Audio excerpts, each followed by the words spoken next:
All right, I think I'm going to get us started. First, I want to say good afternoon and welcome. My name is Vicki Shawy. I'm the school psychologist here at Union Grove High School. On behalf of myself, our student service team, administration, and our mental health steering committee, we're happy you chose to participate this evening. Before we proceed, for your privacy, for the privacy of others, respect of our presenter, we request that you turn off your camera and please mute your microphone during the duration of today's presentation. There will be a Q&A session at the completion of today's presentation. If you have questions along the way, please type them in the chat feature. If you're using a laptop, this is located along the bottom right side of your screen. If you're using your phone, you can click the three dots on the bottom right of the screen, followed by in-call messages to type your question. Please be respectful of our speaker and others by limiting this chat to solely questions for the Q&A. Presenting this evening is clinical therapist Amy Kainline. Amy works here in town at Section All Saints in Union Grove. She has 9 years of experience working with teens. Amy has previously presented to our UGHS families. We have her previous presentations located on our school website under the Student Services, then Mental Health Resources tab. If you missed any of those and you'd want to view them, those topics were how to talk to your teen about mental health and mental health coping strategies. This evening, Amy is presenting on the topic of unhealthy coping strategies, specifically vaping, marijuana use, and the overuse of technology on mental health for teenagers. For those interested, she also has additional resources available to guide you in pursuing further mental health treatment for your teen. These resources will be posted on our school website later this week. So again, please be sure to turn off your camera and mute your microphone. Without further ado, Amy. Hello, as Vicki so kindly introduced, my name is Amy. I am a counselor over at Ascension here in Union Grove. I've been working with teens basically my entire career. As early as my practicum in grad school was working with teenagers in a school system. I would say that working with teens is probably one of the hardest populations to work with as a counselor, and I think also to parent, to be a parent of a teenager. But I also think that this population is a very rewarding population to be able to see them succeed and thrive in life. So I'm very excited to be sharing with you today and doing this presentation. So we're going to be talking about multiple topics today, and each of these topics I could probably speak for a full day on each of them. So what I have for you today is a very condensed presentation covering the more broad areas of each topic. I will have a resource slide at the end of this presentation with a lot of good information in it. And I have also provided Vicki with some of the resources that I'm going to be talking about via email. So after the presentation, I think by tomorrow, she's going to be able to upload them and disseminate them so that you guys have access to all the things I'm going to show you and talk to you about today. So let's go ahead and get started. So we're going to basically start with unhealthy coping strategies, which is the entire point of the presentation today. So unhealthy coping strategies, teen vaping, marijuana use, specifically with vaping is going to be the focus that I have today. And then talking about over tech use. So using too much technology, or just using technology in general, sometimes too much, sometimes in healthy ways, sometimes in unhealthy ways. I'm going to kind of show you as parents what to look for, warning signs, all that good stuff. So let's jump into the vaping. So teen vaping. I'm sure you've all heard about vaping. I have a lot of parents tell me that they're not at all worried about their kids vaping, and then we find out their kids are vaping. So I think whether or not you're worried about it, I still think it's good information to have, to know that here are some things to know about vaping, some things that can be helpful, some things that maybe you didn't really have any idea of. So what we've come to realize is that vaping essentially is a pandemic in and of itself, especially in the middle schools and the high schools. I don't work a lot, nationally, but at least in southeastern Wisconsin, in speaking with other school counselors in the area, of being a parent in the area, we know that vaping has increased a lot. And it seems harmless. It doesn't smell bad. In fact, some of the scents and flavors smell and taste great, which makes things like cigarettes more of a deterrent in vapes, and increases the curiosity around vaping. So what we have come to see is that in this age group, especially, so we're talking adolescents, is that most teens are vaping, are not vaping nicotine.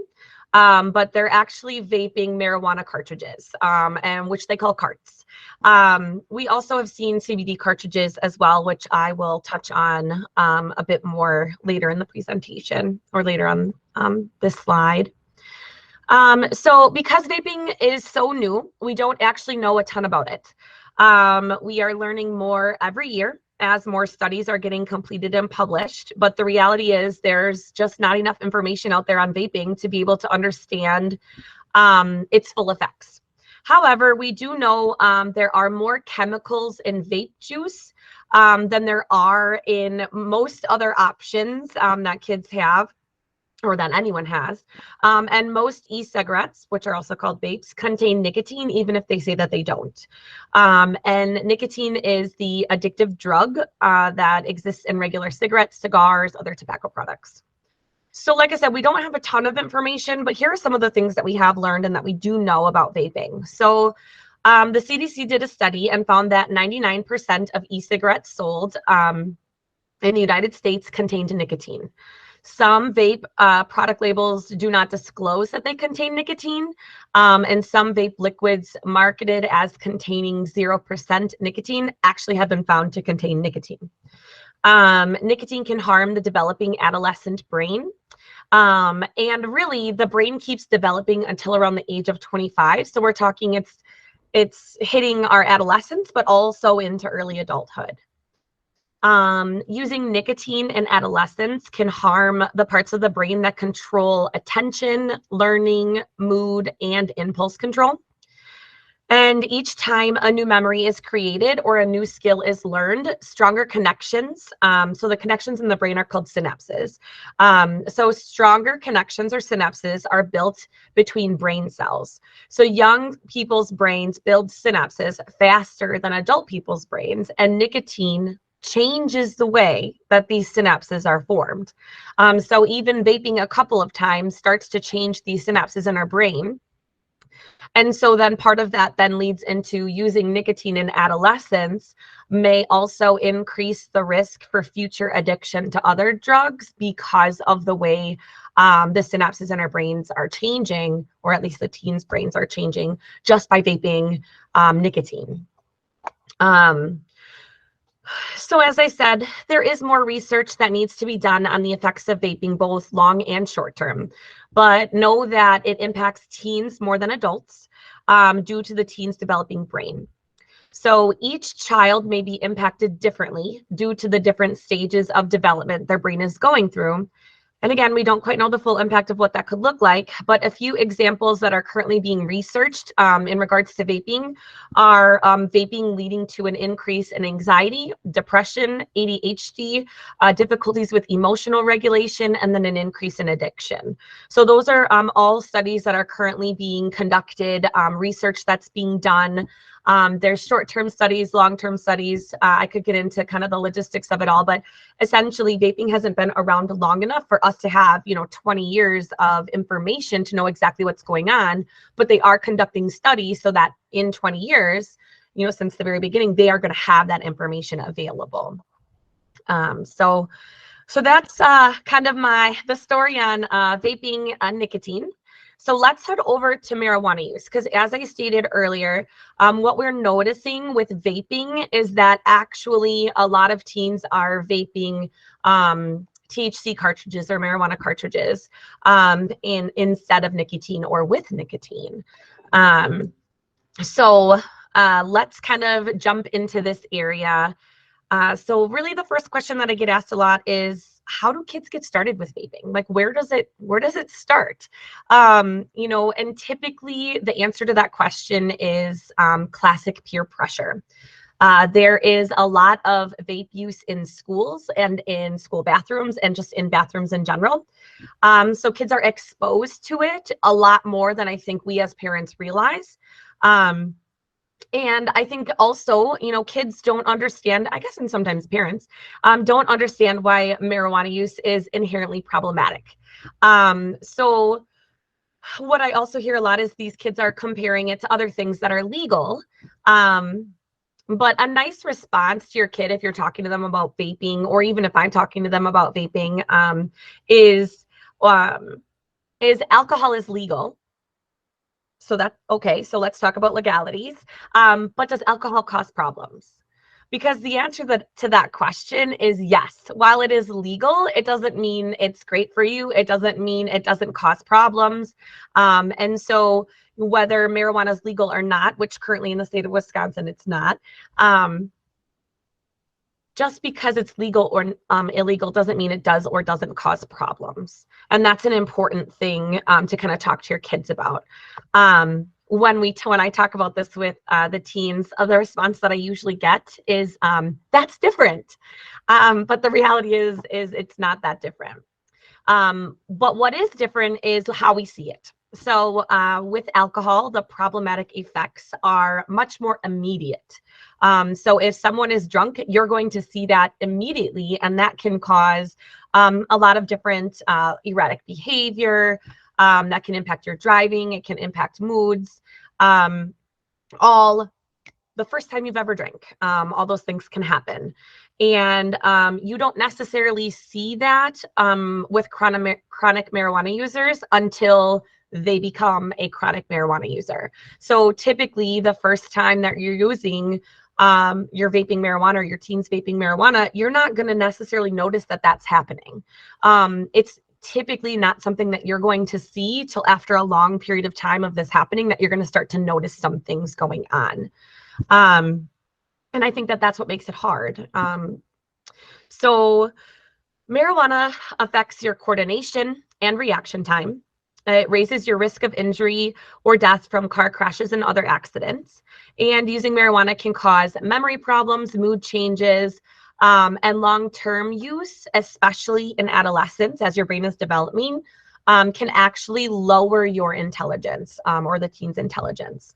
And one of the other things that I just really want to touch on before I move into the next bullet point here is anxiety. So one of the main responses that I get from kids, parents, when I'm working with anyone who uses marijuana is it helps me reduce my anxiety. Like, it helps calm me down. It helps chill me out. It helps me fall asleep at night. And I'm not saying that that's not true, because it's absolutely, we've seen that it has had the ability to do that. But what we've been noticing a lot more recently, and when I say more recently, we're saying, over the last 5 years, there's been a lot of research, but even since coronavirus, so in the last 3 years, the research has increased a lot, is that it's actually increasing anxiety, which is not a new study. It's not something new, but as far as like that's happened over time, but we're seeing it a lot more now. And there's a couple reasons for that. More people are smoking now, and more people are open about smoking now. And so we're recognizing that. So I would like to challenge the idea that smoking reduces anxiety, because the research is showing that it doesn't. It reduces it in that exact moment where, like, oh, I feel calm and cool and collected. But as soon as I'm not high anymore, my anxiety is actually higher. So what's happening is I'm increasing my baseline of like essentially of tolerance. So when I'm not high, I feel more anxious than I did before I ever started smoking. And that is what's causing a lot of problems. So I just feel like that's an important piece to touch on.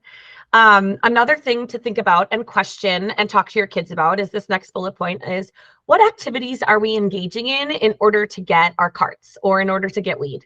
What inherently problematic things are we doing? It is illegal for both teens and adults in Wisconsin to possess marijuana. And in other states that are surrounding us where it is legal, it is still illegal for teenagers to buy, purchase, and possess marijuana. So that is a lot of times pushback that I get as well. It's legal, in the states that are surrounding us. And, yes, it is, but it's still illegal for teenagers. And there's, reasons for that. So people who use marijuana are training themselves in those using behaviors, which is kind of what I was going at what activities are we engaging in order to get my substance? So using behaviors, we identify as purchasing or buying, sneaking around, lying, not being honest, which, same things, but still there are different scenarios and different situations where I feel like I might need to hide this. So what does it mean to be putting yourself in situations where you're constantly, doing things that you have to hide? Those aren't healthy coping skills. Those aren't healthy behaviors to kind of take with you into your life. And we're kind of focusing on these are unhealthy. So let's get ourselves to a more healthy place. So kind of just identifying not even the act of using, but the act of getting and obtaining can also be a major problem. So like I stated earlier, here in Wisconsin, we have increased access to it because the states surrounding us have legalized marijuana. People are traveling across state lines to get it. And that in itself is kind of one of the biggest problems right now, because friendly reminder, crossing state lines with marijuana is considered a federal offense. So what does that mean? And this is a great conversation to have with your kids. And I don't want this to necessarily be a scare tactic because, I guess I don't want you to use it in that way. I more want it to be a conversation based on factual information, because this is putting them at risk if they are crossing state lines, or even if you're crossing state lines, or if they know of people crossing state lines. So what are the long-term effects of that on ourselves and our kids? Is that's a federal charge. So crossing the state line with marijuana is a federal charge. So what's the difference between a federal charge and a state charge? Well, for this specific example, it would no longer be possession of marijuana. A federal offense for crossing state lines is actually called drug trafficking. I don't know about you, but getting a charge for possession of marijuana versus drug trafficking sounds drastically different. And drug trafficking is the charge you would get no matter the amount of marijuana that you have.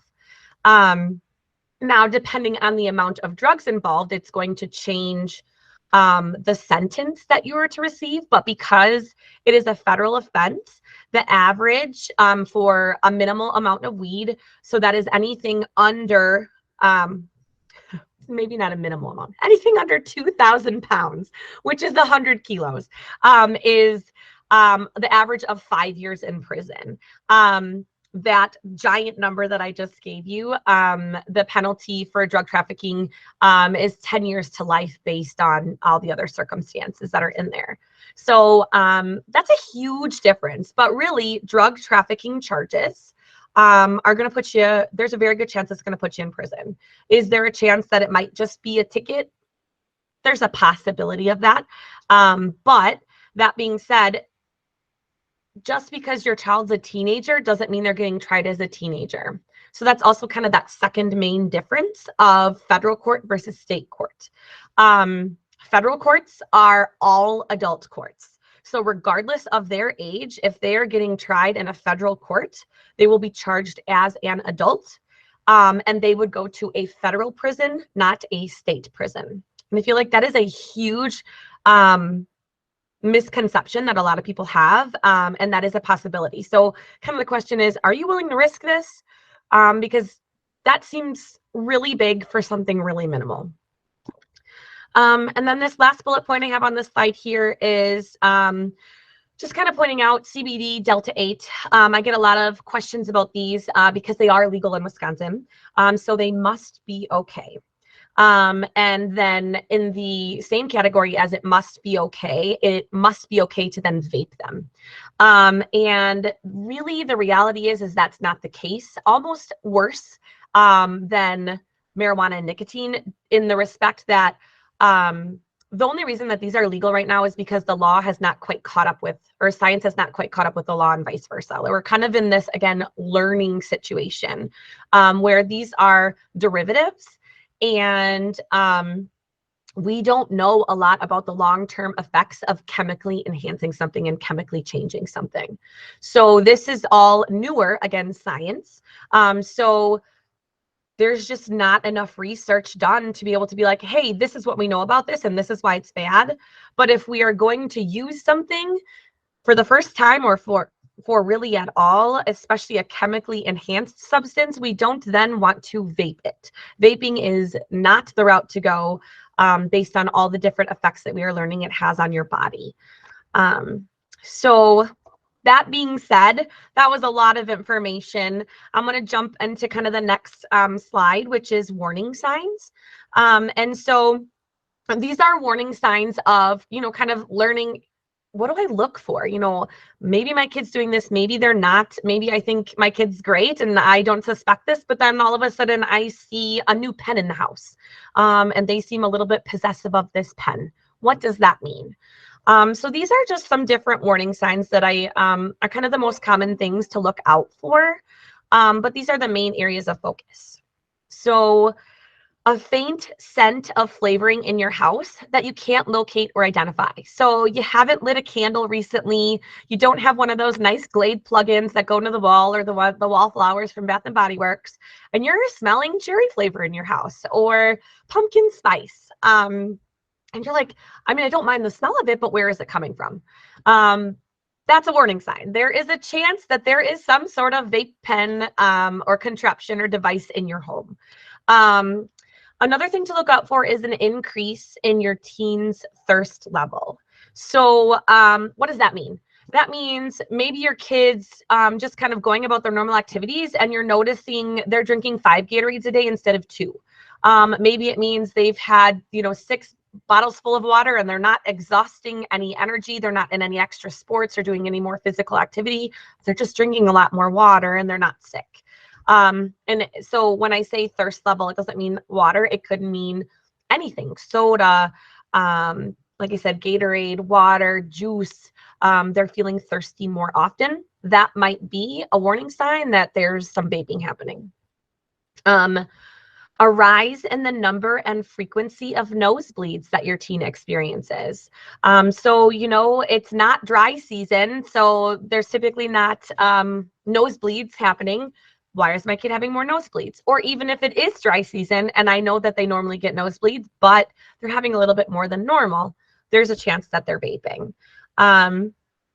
A decrease in your teen's caffeine consumption, which I find interesting, or this one interesting because this could maybe even be considered a positive, especially if you're drinking, your teens are drinking too many energy drinks. But if they are an energy drinker and they haven't told you they're trying to quit, but all of a sudden they're really not drinking them anymore, or Mountain Dew or coffee, or they're not getting that Starbucks, they might not be craving it as much because of vaping. And then seeing a new pen or flash drive or just device. As you see in the picture I have here on screen, there are many, many different vaping devices available. And this picture is not all inclusive. So this is just a grouping of ones that we have available to us, but there are many, many more than what's here. Also important to note, kind of while talking about these warning signs and looking at this picture, there is no difference between a nicotine vaping device and a marijuana vaping device. They utilize the same devices. It's the cartridges that they use to fill it is that different piece. So it's what they're putting into it that's different, but the device itself is the same. So there is a different smell that you might notice when it is marijuana versus nicotine. You tend to still get that marijuana smell underneath it, even if it is covered up with some different scents. So Yeah. So then talking with your teen, kind of the next session, like, okay, so now I know about vaping. I understand it a little bit more. I also know what I'm looking for. How do I talk to my kids about this? Well, check in frequently to see how they are doing. When I say check in frequently with your teens, I don't mean like, hey, are you vaping? What are you doing? What's going on? Do I smell something new? So I think the difference between checking in with them and then doing what I was just doing is making sure that you don't have an accusatory tone. So we're not looking to accuse our teens of anything. We don't want them to go on the defensive. We really just want them to know that we care. So, like, hey buddy, how you doing today? How are things going? Going okay? And then they might talk about, what'd you eat for lunch? Start a conversation with them in general, and just check in and see what's going on. Get a read on how they're feeling in general. That's going to identify you to, some different things. I mean, if they're in a really good place, does that mean that they're not vaping? No. If they're in a really bad place, does that mean that they are vaping? No. But I think you know your kids best, and you can get a read on them just by making sure that you're frequently having check-ins with them. Choosing informal times to talk, such as in the car, during dinner, while watching TV. So this isn't like a, hey guys, we're going to sit down and talk about vapes today. Can you do that? Yes. I'd say you can maybe have like one big the talk. But really, again, these check-ins, maybe use informal times to just talk to your kids. You're sitting in the car, you're listening to music, there's a commercial on, have a quick conversation with them. Be clear and consistent about your expectations regarding vaping and other substance use. So when you do get to the topic of vaping and substance use, where do you fall on that? How do you feel about it? Have a conversation with your teens on, these are my viewpoints on it. Here's my expectations. Here's how I feel about it. What are yours? Talk to them about their views on it, their feelings on it, and their expectations on it. See if they're in the same place yours are, and if not, see if we can figure out a way to get on the same page with our team. Another thing that's important kind of in this category is create an exit plan for your teens. As I mentioned earlier, this is happening all the time, pretty much everywhere. And so they're going to have access to it or be around it. And they might not know how to create an exit plan or really even how to remove themselves from a situation that makes them uncomfortable. So when you're having these conversations, sit down and create an exit plan with your teen. In the case that he or she is offered a vape or faced with a difficult decision about vaping, maybe they text a code word to you, apples, and apples means that there's vaping happening around them. So maybe that means you give them a phone call and tell them it's time to come home. Maybe they shoot you an emoji, and let you know that lets you know that something is happening.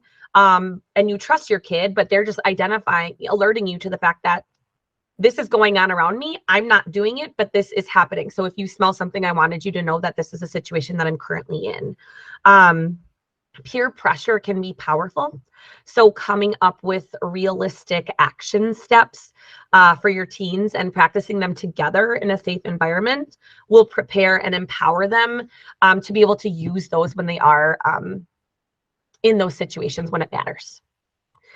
So continuing and talking with your teen, we want to establish family agreements together for social and extracurricular activities. So kind of, again, what are your expectations in these situations? Is it okay if they are around people, teens who vape? Is it not okay? That's a conversation to have. A lot of kids are using, but maybe your kids aren't and they don't want to, but they still want to hang out with their friends. So again, what are the social expectations and family agreements? And then let them know that you always care for them, that you're always there for them. I'm sure as parents, we do this frequently, but it doesn't hurt to remind them, especially in those teenage years. When you have toddlers and, elementary age children, I think we tell them that we love them and we care about them all the time. We're building them up. But as they, get older, we're not interacting with our teens sometimes as much as we would want to.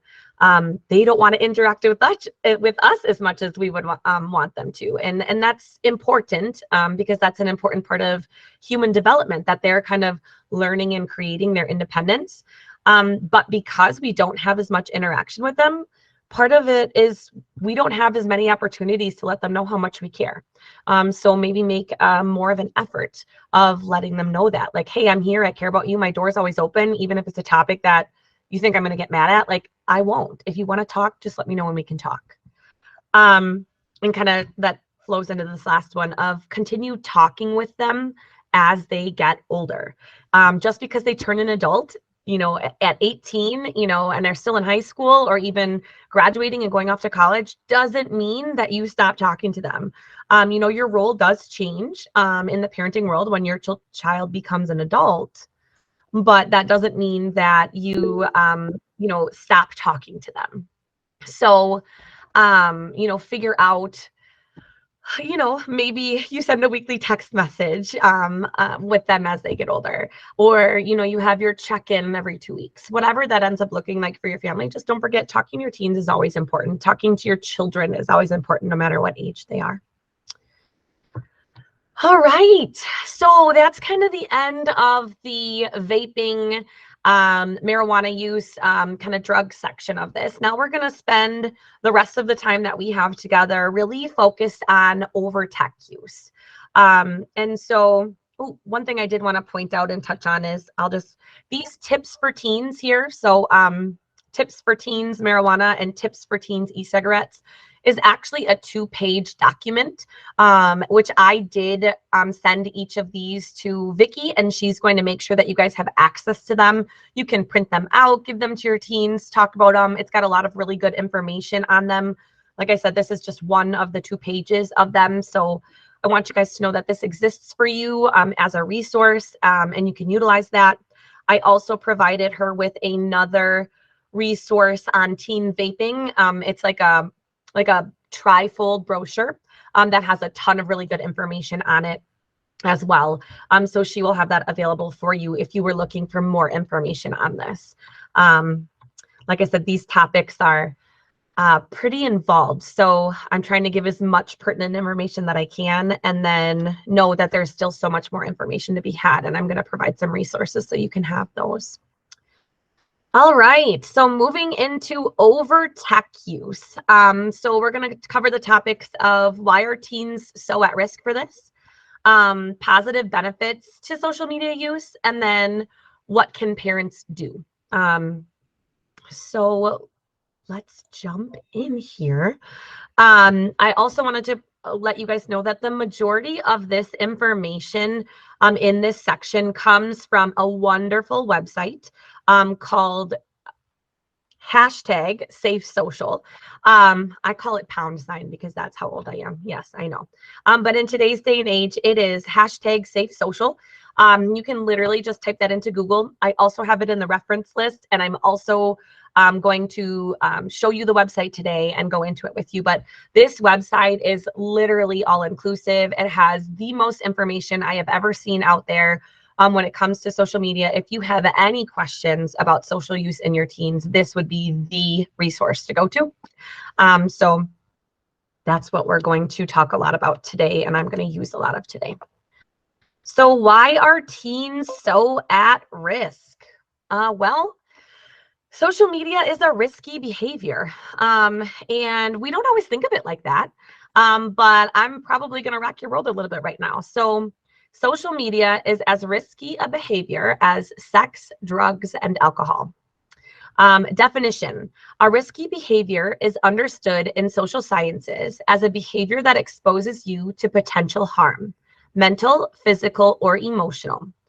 Other risky behaviors include drinking alcohol, sex, drugs, texting while driving, smoking tobacco.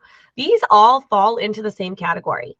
But when we think of social media use, I know that the first thing that comes to my mind is not drugs, alcohol, sex, texting and driving, none of those things. I think way of life. I think natural. I think growth.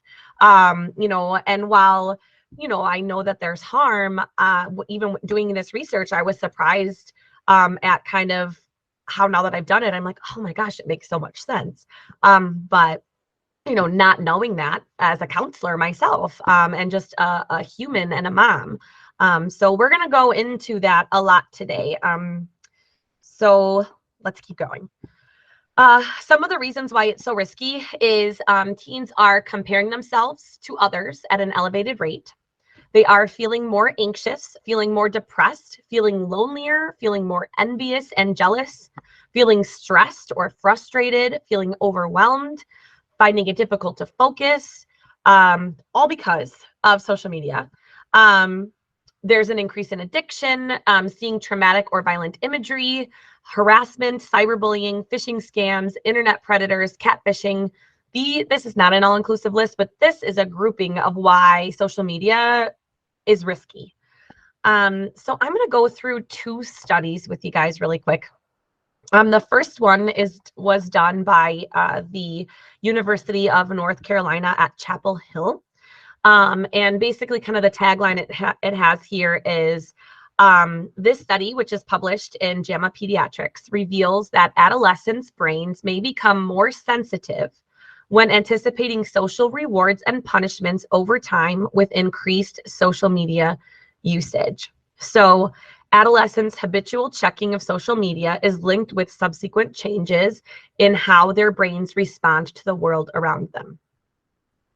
That's huge.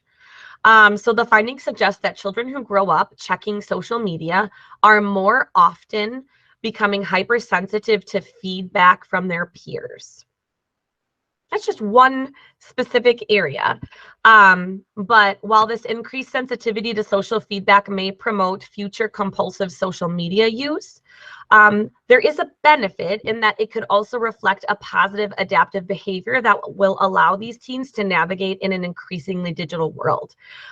So we don't have this. We didn't grow up in this digital world. So, there's a little bit more of a struggle for us. So part of this is good in that they're learning and growing with this. And so their brains are adapting to things that can help them navigate our world as it continues to grow in the technology world, but also figuring out, how do I use this and utilize this in a safe way?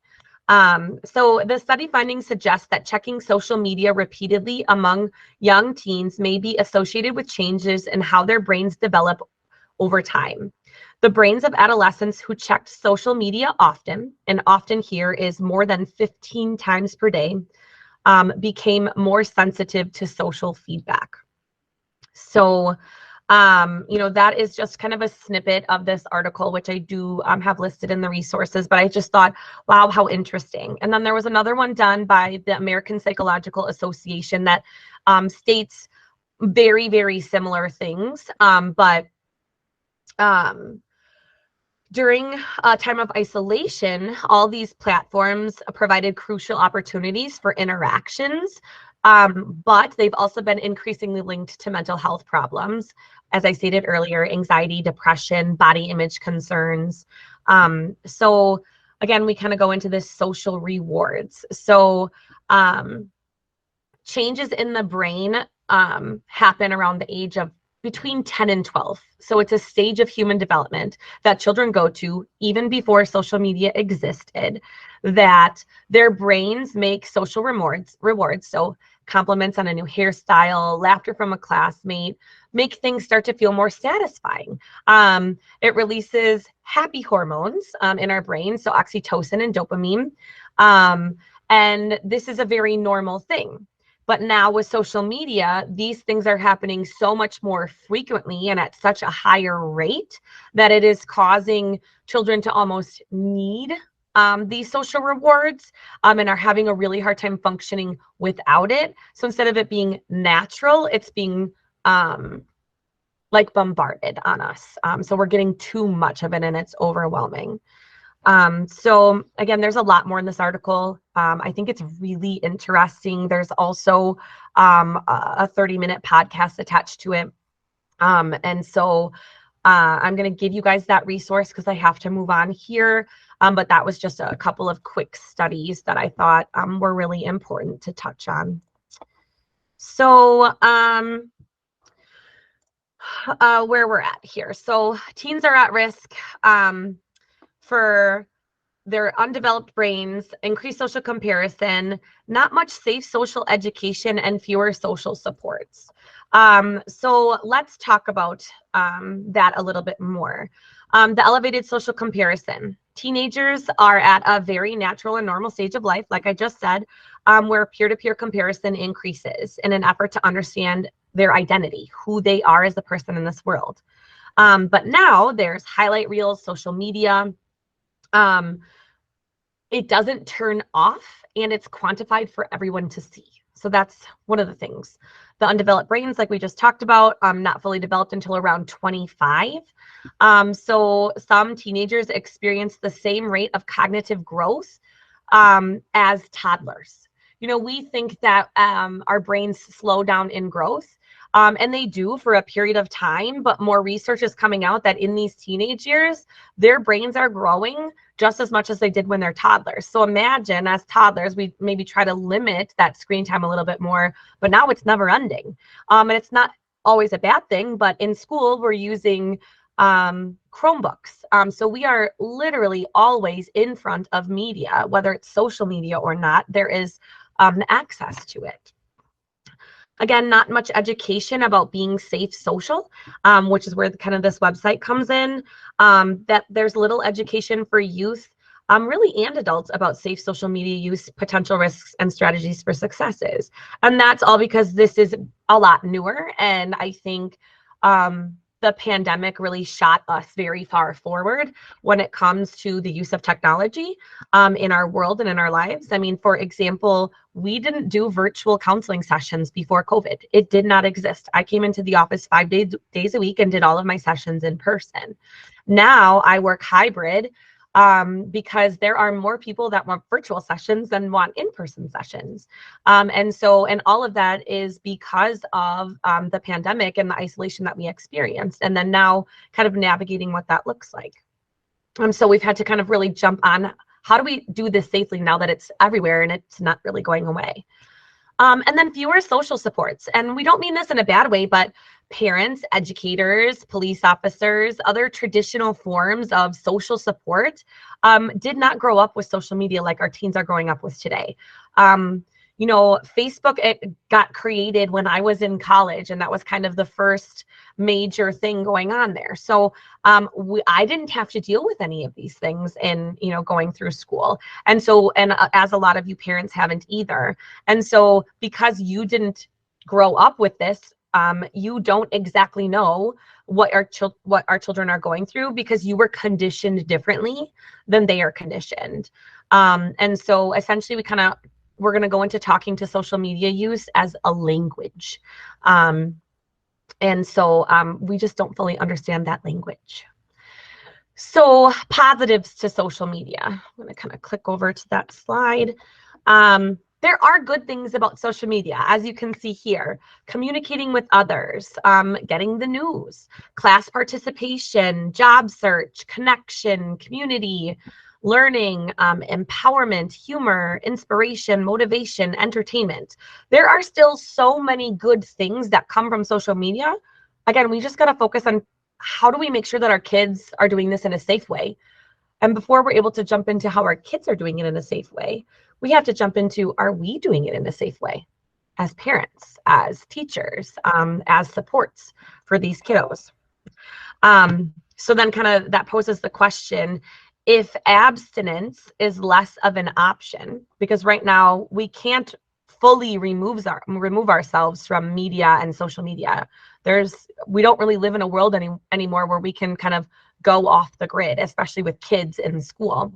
So then how do we practice being safe social? So what can parents do? Let's jump in. So here is we're gonna look at these 4 categories, or 4 steps. There's actually 5 steps. I'll kind of touch on the last one, but these are the 4 main steps that I want to focus on kind of with you guys today. So step 1 is building awareness and understanding. So when we build awareness and understanding, just like alcohol, drug use, sex, we need to make sure everyone is speaking the same language. If we understand all concepts like highlight reels, social currency, fear of missing out, and what we expose ourselves to on social media, we will be better able to spot issues when they happen. And so that's going to be this kind of really important step here. And I am actually going to share something with you, which is also going to be a resource that you have, but I just want to touch on this is when we talk about building awareness and understanding, which I'll jump into the immersion and talking with people who speak the language. It is literally a different language. I learned a lot of things from this slide that I'm about to share with you. So let me just see if I can change my presentation tab here.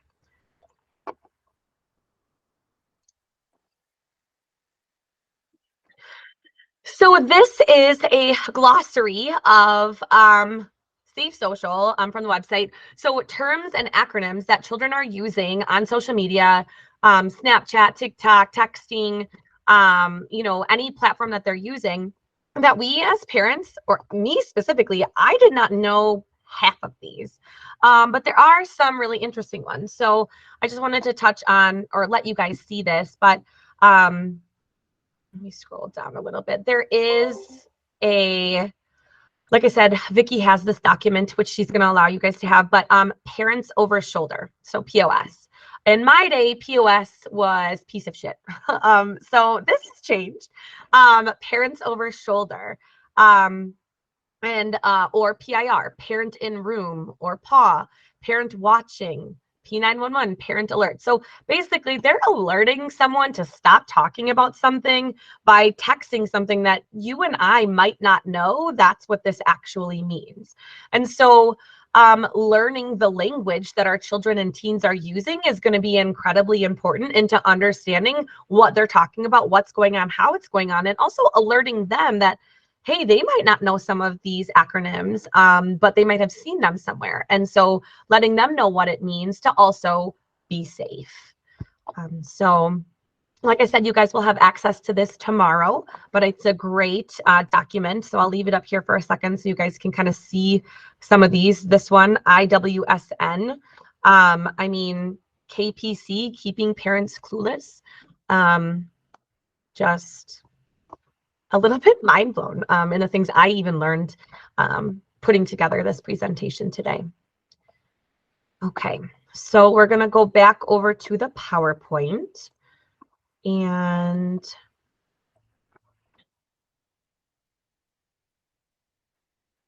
what can parents do? So how do you learn a language? You immerse yourself in it. By signing up for these accounts yourself. The best language learning happens when you are surrounded by it. Talk with people who speak the language. Ask your teens or other youth that you might interact with or other active users in the social media world what they are doing and why.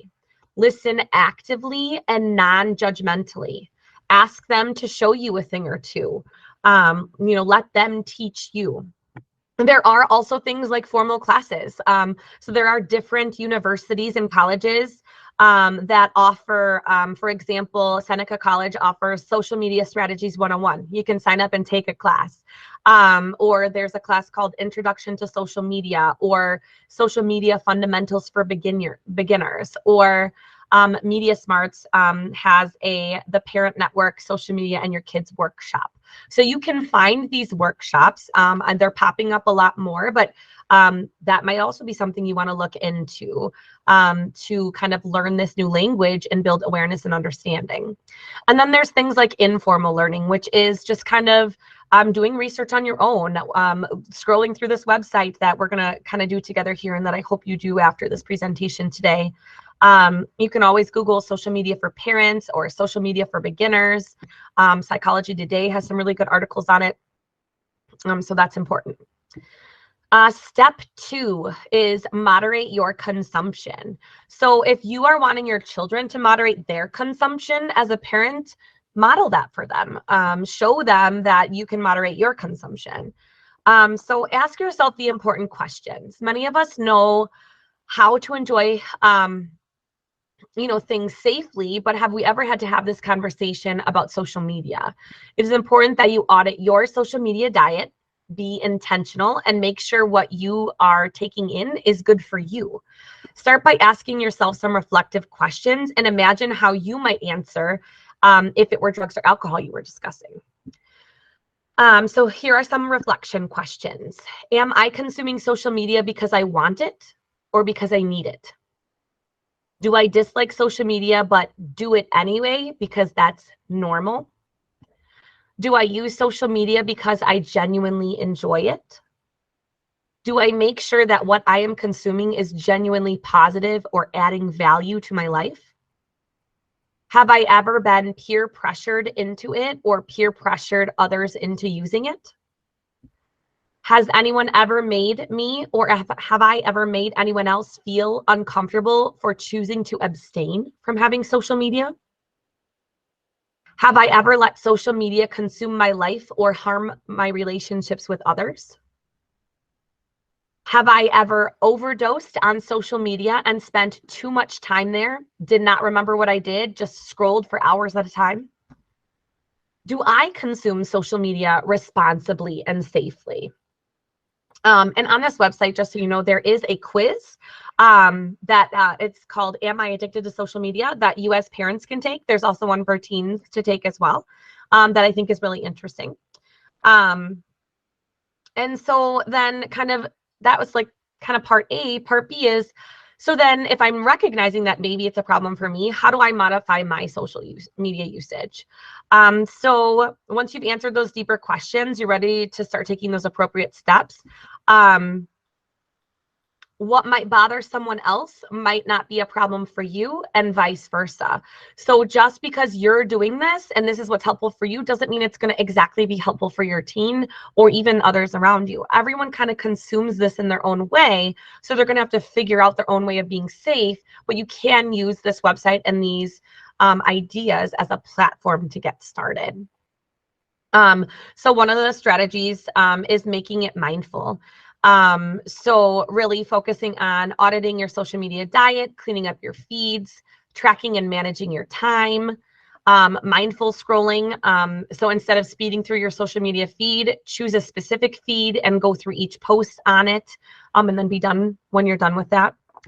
Avoid distraction and improve focus. Tailor your privacy and security settings.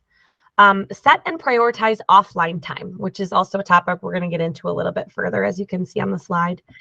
Try a digital detox yourself or as a family.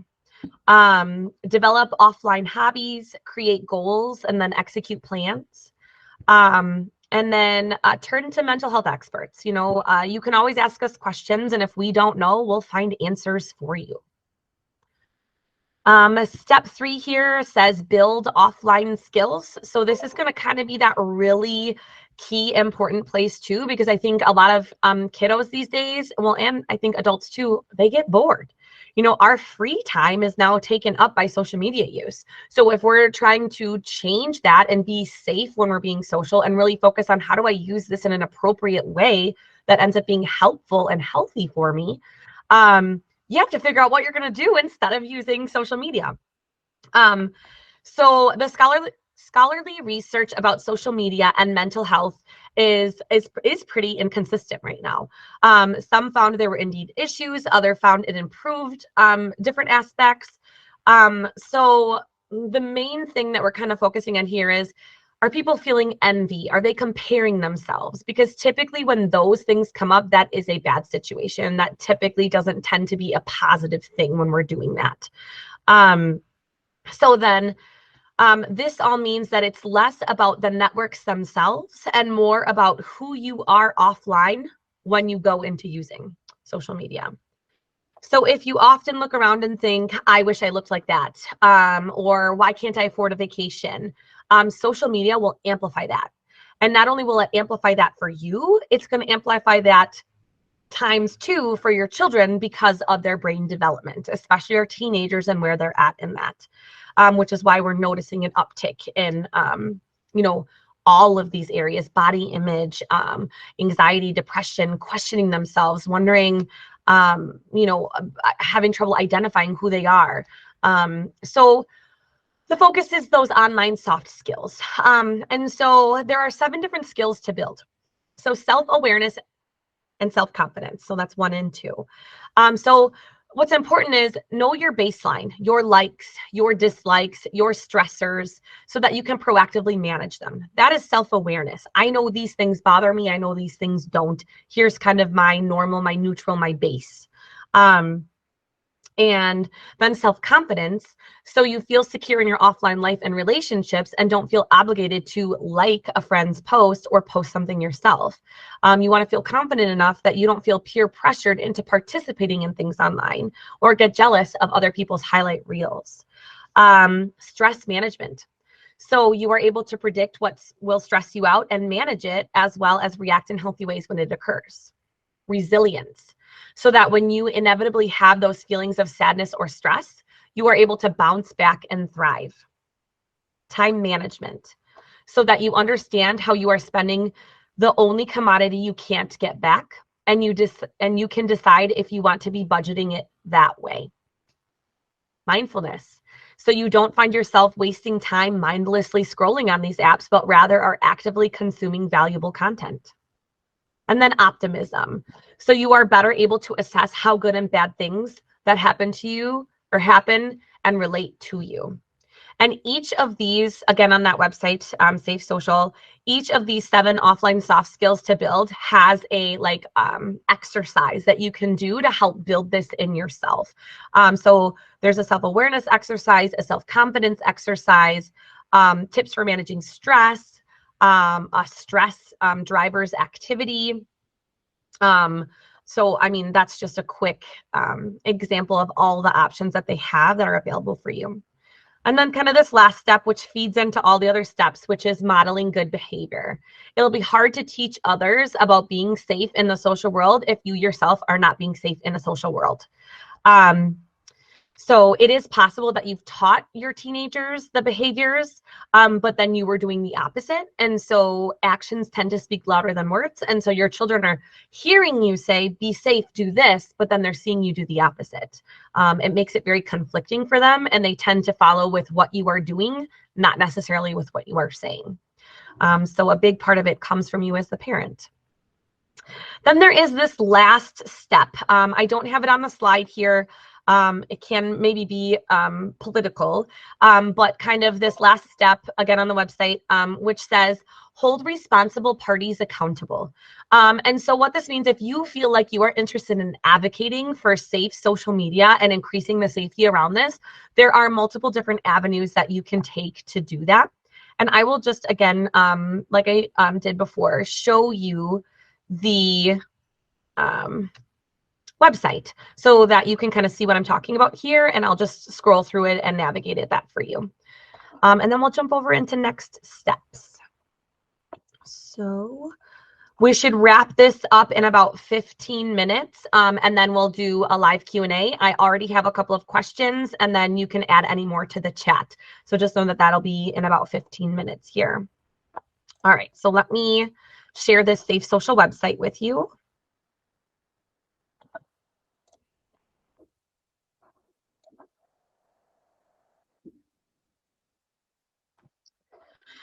All right, so I think you can see my screen. So this is that step 5 that I was just talking about. It says hold responsible parties accountable.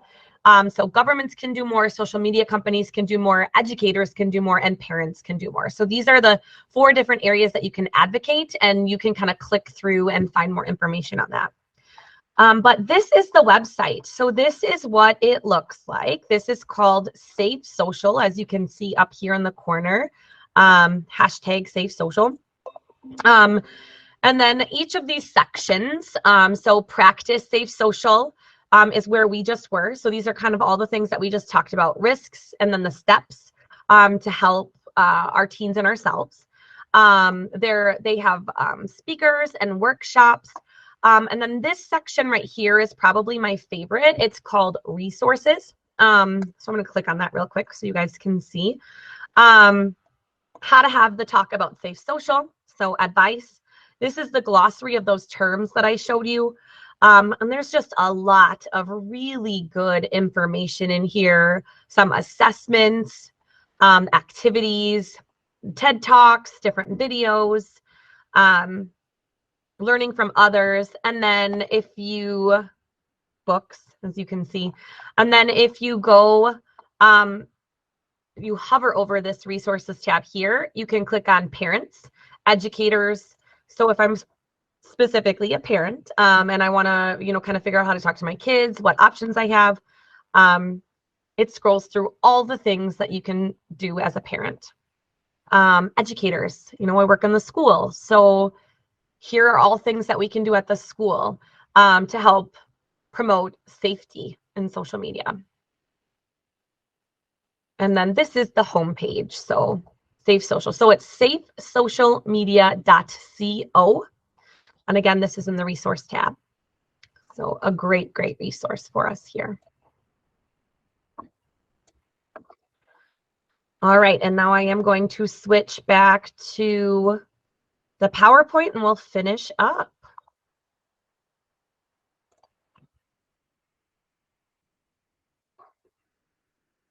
All right, so now we got next steps. So our next steps are going to be how to research therapy options and healthy coping skills. So therapy options. One of the things we want to do is reduce the stigma on mental health. While the stigma on mental health has been greatly reduced than it was when, we were children, I do think that there still is some work to be done in this area. And so the importance of all of this is validating your children's feelings at home. They need to know that it is safe and okay to talk about their feelings. The more safe and okay they know it is to talk about their feelings, the more open they would be to going to counseling, which is a place where we talk about our feelings. The more comfortable they would be in talking with this new person about our feelings. And so really letting them know that it is okay to not be okay. A lot of people suffer from mental health. A lot of our kids have, at least at one point in their life, had anxiety and or depression, or at least symptoms of both if they haven't had full-blown anxiety and depression. We want to reduce the stigma and know everyone struggles, everyone deals, and everyone does that in different ways. We each have our own path. One of those paths can be starting to see a counselor. And so one of the ways to do that is to just Google mental health therapist or mental health counselor. And you can literally type in near Union Grove or in Racine or in the Milwaukee area in Google. A whole list is going to pop up. So there's going to be some research that has to be done and kind of figuring out, who do I want to see? How do I want to see them? What are my options here? In person, virtual, what do they specialize in? One of the things that can help narrow that down is the website called Psychology Today. So that website is where therapists are registered individually on there. They give a bio about themselves. They let you know if they're accepting new clients. They let you know what their pay scale is. They let you know if they accept insurance and what insurances they accept. They also talk about their specialty areas, what they work with, what they don't work with, what their kind of favorite things to work with are. The one thing I will say about Psychology Today is someone like me who works at a big organization like Ascension is most likely not going to be on a Psychology Today platform because we work for an organization like this. So if they are on Psychology Today, they work for smaller organizations or are in independent practice. So you might have to do a little bit more sifting as far as a lot of people who are in independent practice don't accept insurance. A lot of them do, but a lot of them don't. So like I said, you might just want to really kind of take a quick look at, oh, I like this file. Let me kind of see if this is something that works for, my lifestyle. And then the importance of getting on a wait list. So, and really what that means, let's chat about that really quick, because most places currently have wait lists right now. They are long. When someone calls, they get told, it might be 9 months. That seems like a really long time. But get on the wait list and then call the next place and get on the wait list and then call the next place and get on the wait list. Because what's going to happen is that they might have told you your shortest one is 6 months, the longest one is 9 months, but they might call you in 6 days. You might get called in 6 weeks. We don't know exactly how each place is managing their wait list. but I can tell you how we do it here at Ascension. And so our wait list is currently in the 500s of people. That seems like a lot because it is. But that being said, what are you looking for? Who are you looking for? Are you open to your first available? What does that look like? When you get placed on the wait list, they're going to ask you some of those questions. And everyone's in those different categories. So of those 500 people, maybe only 10 of them are wanting to see Amy in Union Grove. So while there is a wait list of 500, you get put into this category over here of my wait list is actually probably going to be a little bit shorter because Amy actually only has 10 people in front of me. Now, it still might take 6 months to get in, but it could also take 6 weeks because those 9 people in front of you were called and they didn't answer. And so you're the next person called. So if you answer that phone, you're going to get that appointment. And I know that that's how wait lists work at a lot of places. If people don't answer, they usually get another call back. If they don't answer that, they get 24 hours to return the call. And if they haven't done that, they're moving on that wait list. So which happens a lot. So that wait list that I just said that is a little over 500 was at 650 last month. So 150 people have been removed from that wait list in the last month. There haven't been 150 people seen. We have definitely been getting people in, but people aren't answering their phones or they don't want services anymore or they found them somewhere else. So getting on a wait list is important because it's an estimate, and that estimate can also be very wrong. It can be a lot quicker. And then a list of community resources. So I have a list of community resources of counselors in the area. I will show that to you again really quickly. I'll do a screen share. Vicki does have this. She is going to allow you guys to have this. This is not an all-inclusive list. This is a list that I just have a kind of a, these are the places that I refer to if I'm not accepting new people or if there are things that I'm not working with. So I'll just give you a quick overview of that if you want to spend a minute maybe jotting something down. But like I said, you will have access to this entire list tomorrow. It should be available to you. So these are just, like I said, a quick combined list that I have of the Racine Union Grove area. There are a lot more than just what's on this list. There are also, places in Kenosha, and Milwaukee and, further west. So this list does give a little bit of extra information, not for every place, but, do they accept children? Do they do couples counseling? Do they accept Medicaid or Medicare? There are phone numbers. Are they doing virtual? Are they doing in person? Do they do drug and alcohol? So this is a list that you guys will have access to, at least a place to start if you weren't sure where to start. Okay, and then this last little piece here is coping skills.